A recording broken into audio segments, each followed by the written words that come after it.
ইশারায় গোটা আসমান জমিনের সবাই কথা শুনতো। ওই বাদশারাও ফানা ফানা হয়ে গেছে, সবাই চলে গেছে, আমাকেও চলে যেতে হবে। এই দুনিয়ায় টাকার জন্য আসি নাই, এজন্য মরতে হবে। পৃথিবীর বুকে শুরুতেই বলেছিলাম সবকিছু অনিশ্চিত, একটা নিশ্চিত বিষয় হলো আমাকে মরতে হবে। এজন্য এটা স্মরণ করা। উমর রাদিয়াল্লাহু আনহু প্রায় বলতেন যে কুল্লা ইয়াউমিন ইউকালু মাতা ফুলান মাতা ফুলান লা বুদ্দা মিন ইয়াউমিন ইউকালু মাতা উমর। যে প্রতিদিন মাইকে এলান করা হয় অমুক মারা গেছে, তমুক মারা গেছে। এমন তো একদিন আসবে যেদিন মাইকে ঘোষণা হবে যে উমর মারা গেছে।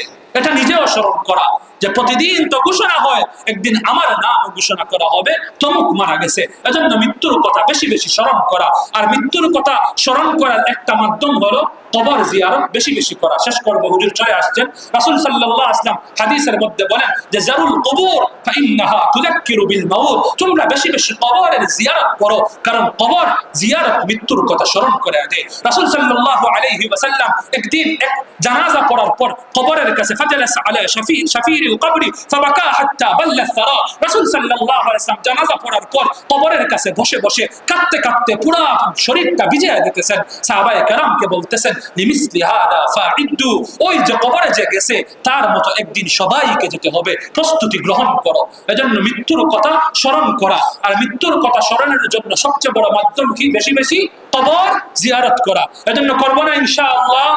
মরতে একদিন হবেই, মরার আগে মরার প্রস্তুতি গ্রহণ করবো তো ইনশাআল্লাহ। আর রাসূল বলতেছেন হুমুল আকিয়াসু যাহাবু বিশারাফিদ দুনিয়া ওয়া কারামাতিল আখিরা। যারা মৃত্যুর প্রস্তুতি গ্রহণ করে, আমি রাসূল সার্টিফিকেট দিতেছি এই পৃথিবীর বুকে সবচেয়ে সম্মানী, সবচেয়ে বুদ্ধিমান তারাই যারা মৃত্যুর জন্য প্রস্তুতি গ্রহণ করে। আল্লাহ রাব্বুল আলামিন মৃত্যুর প্রস্তুতি গ্রহণ করে রবের দরবারে যাওয়ার তৌফিক দান করুন। আমিন। ওয়া আখিরু দাওয়ানা আনিল হামদুলিল্লাহি রাব্বিল আলামিন।